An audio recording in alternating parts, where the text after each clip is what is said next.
Allah Subhanahu wa Ta'ala tidak perintahkan kita untuk menghitung nikmatnya, dan Allah Subhanahu wa Ta'ala tidak meminta kita untuk membayar nikmatnya. Siapa sajakah orang yang mendapatkan keringanan tidak puasa di bulan Ramadan? Di sini ada saya sebutkan ada 9 orang.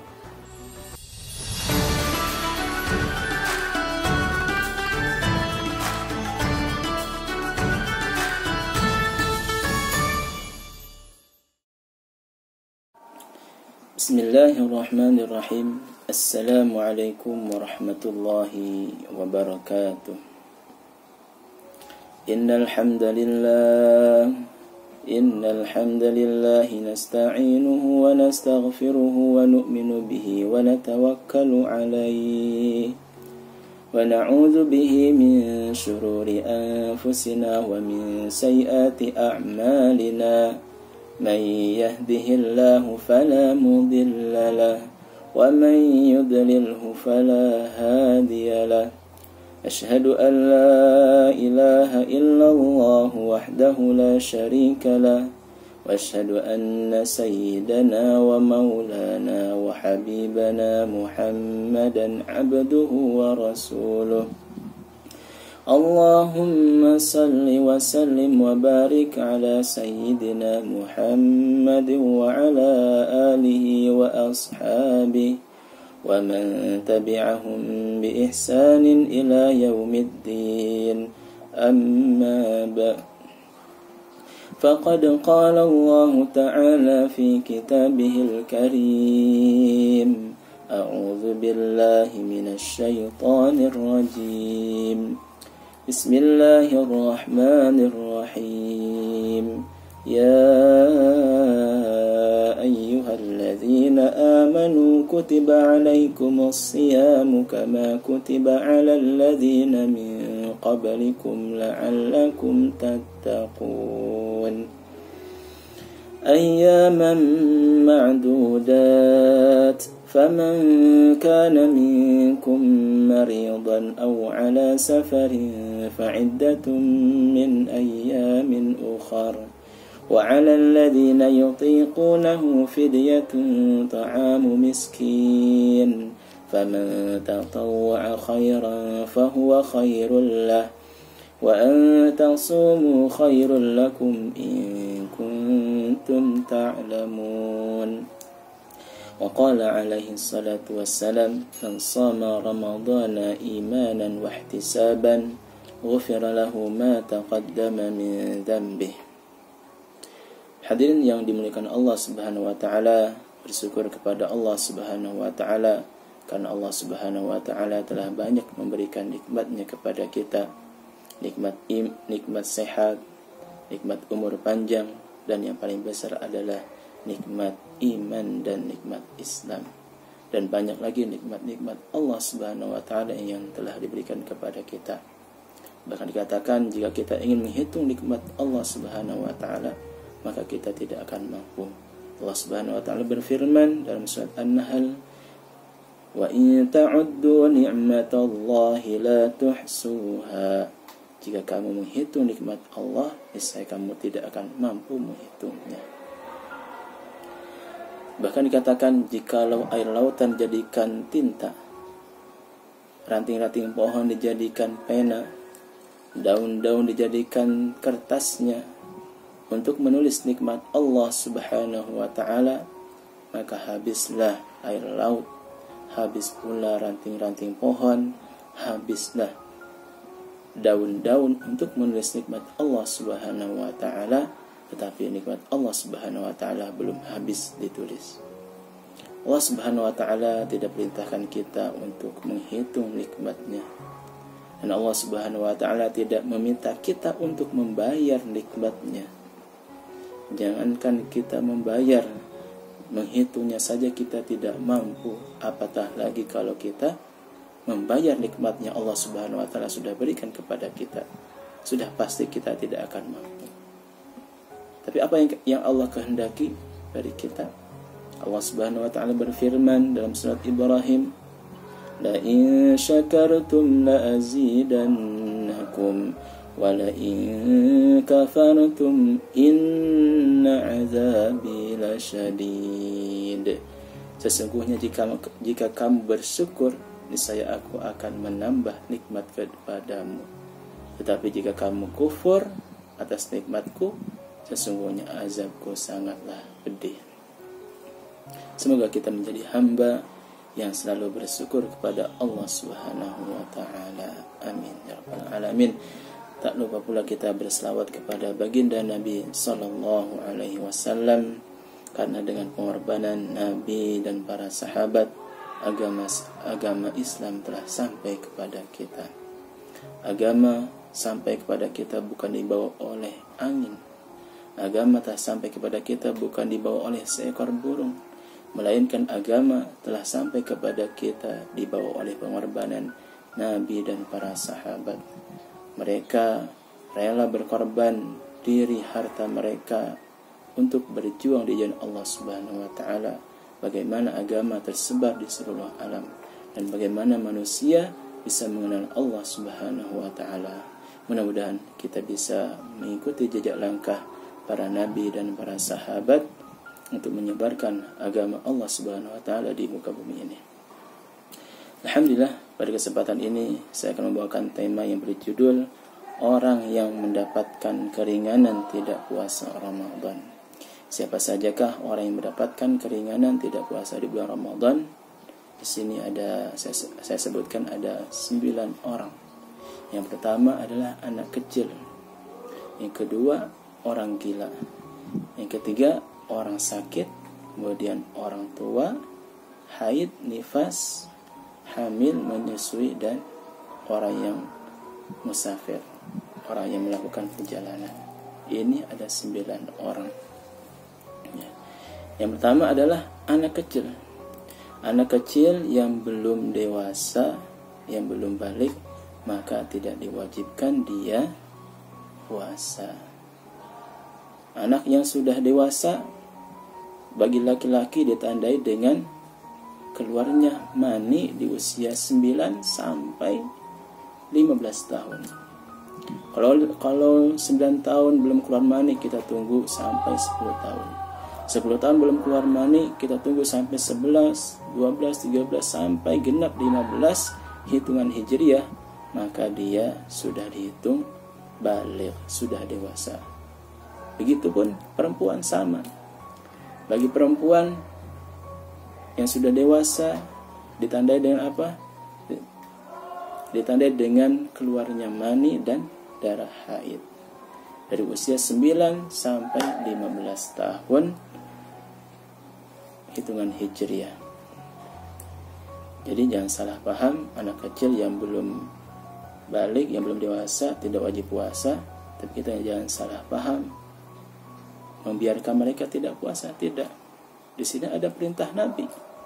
Nabi SAW bersabda, "Muru auladakum bis-shalah inda sab'in." Perintahkanlah anakmu salat ketika umur 7 tahun. Dan semua ibadah dan keharaman, kewajiban dikiaskan dengan salat. Ya. Walaupun anak kecil belum balik, tapi Nabi perintahkan dia untuk salat. Ya. Orang tua yang tidak mengajarkan anaknya salat, maka orang tuanya berdosa. Ya. Tapi kalau orang tua mengajarkan anaknya untuk ibadah, untuk salat, maka pahalanya mengalir untuk orang tuanya.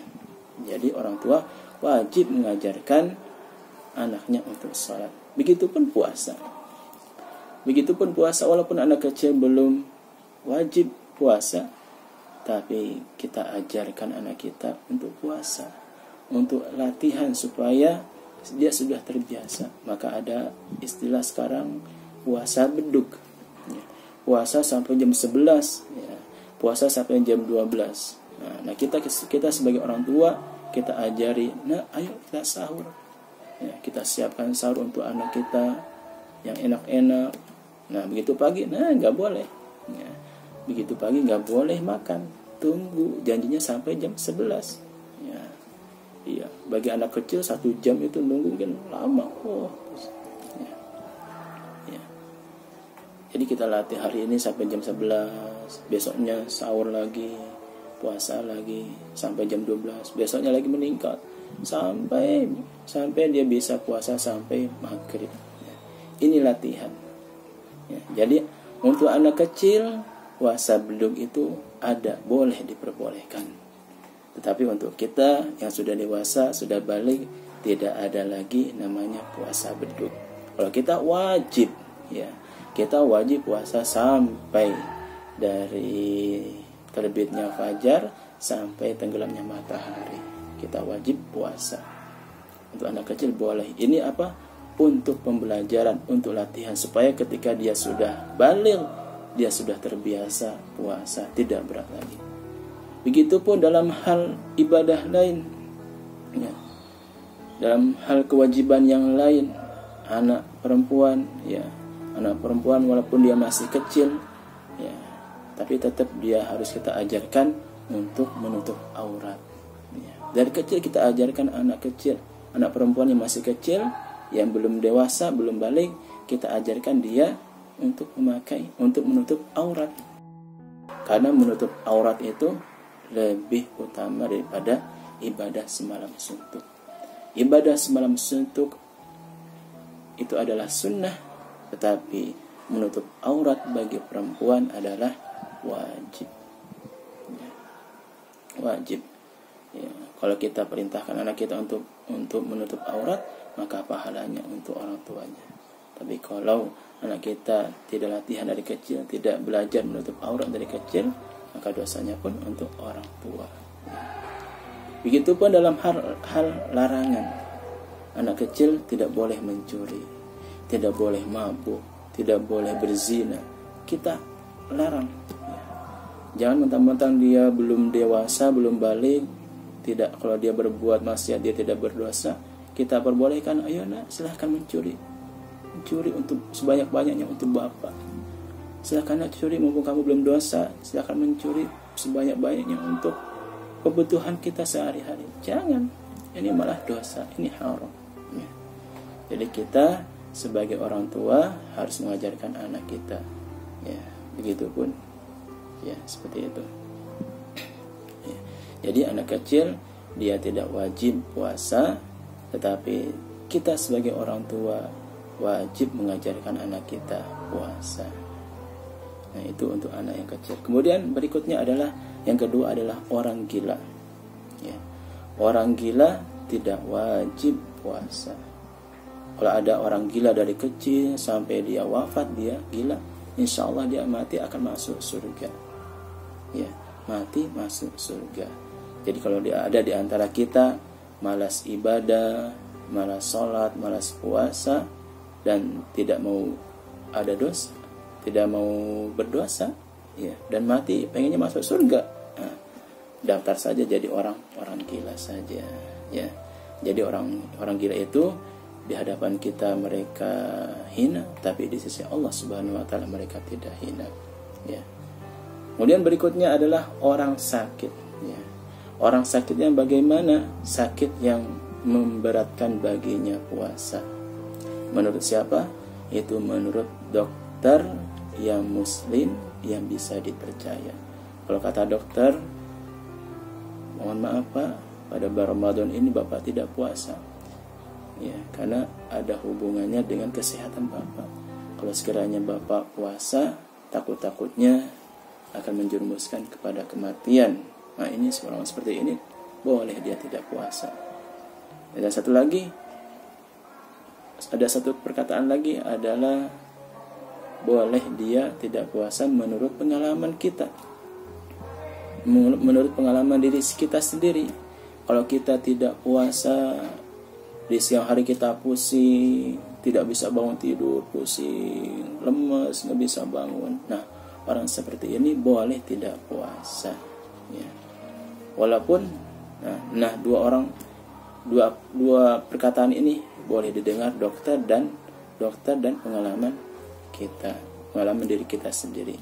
Kalau ada orang bilang, kamu puasa saja, kamu batal saja, tapi kita kuat, kita harus puasa.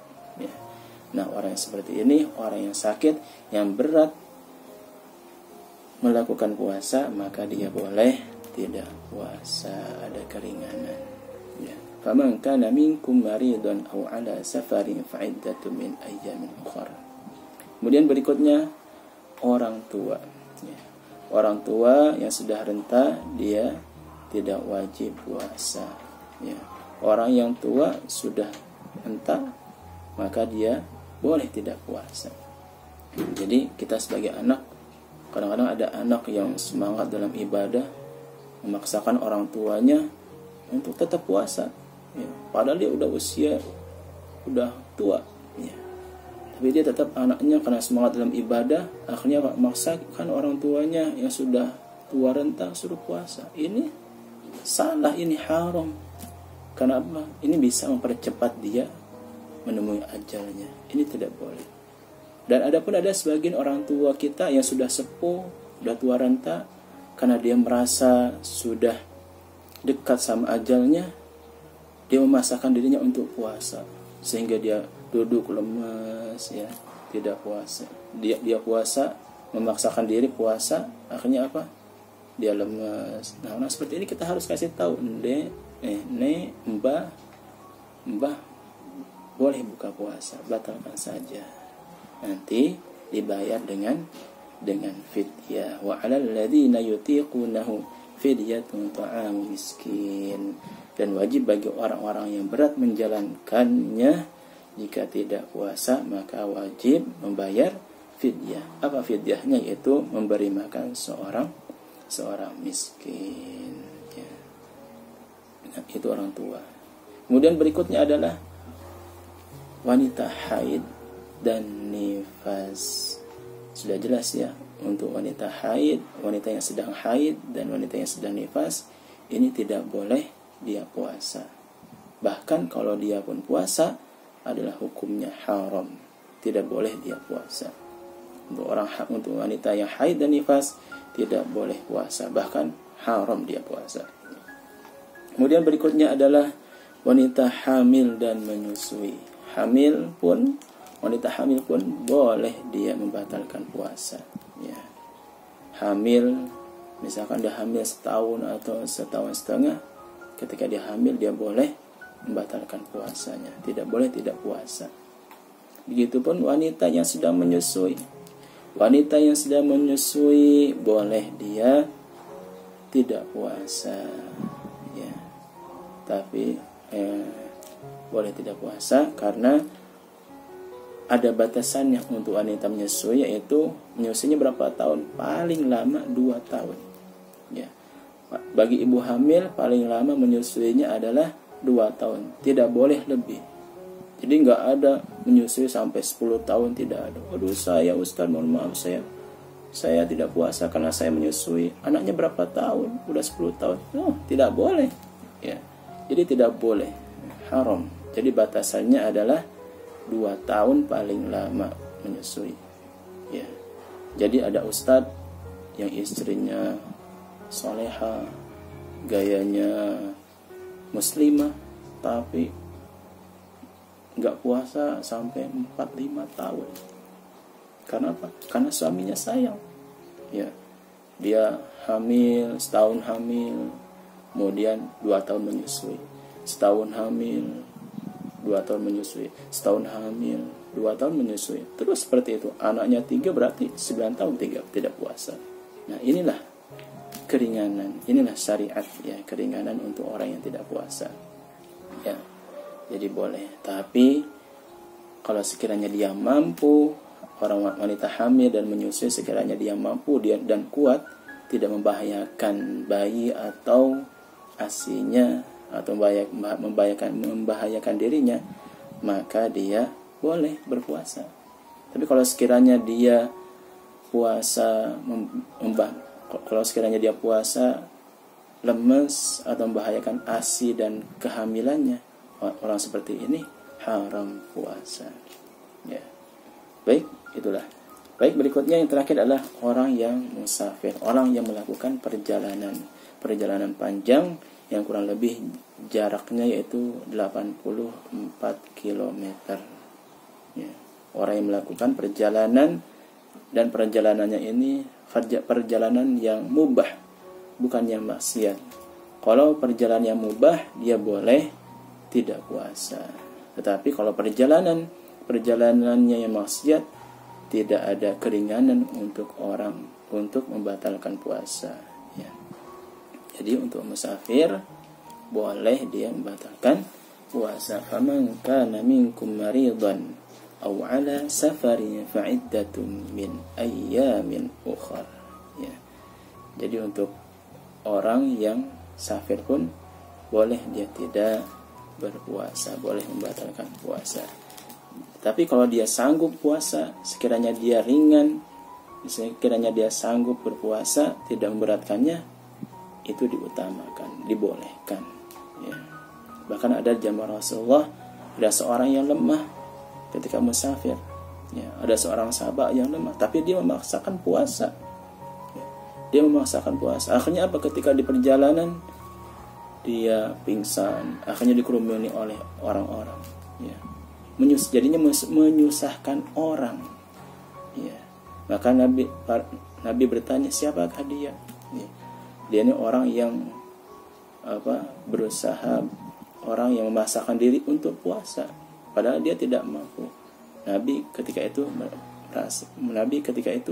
tidak senang, ya. Dan berkata, tidak ada baiknya bagi orang yang berat puasa di perjalanan tetapi memaksakan diri.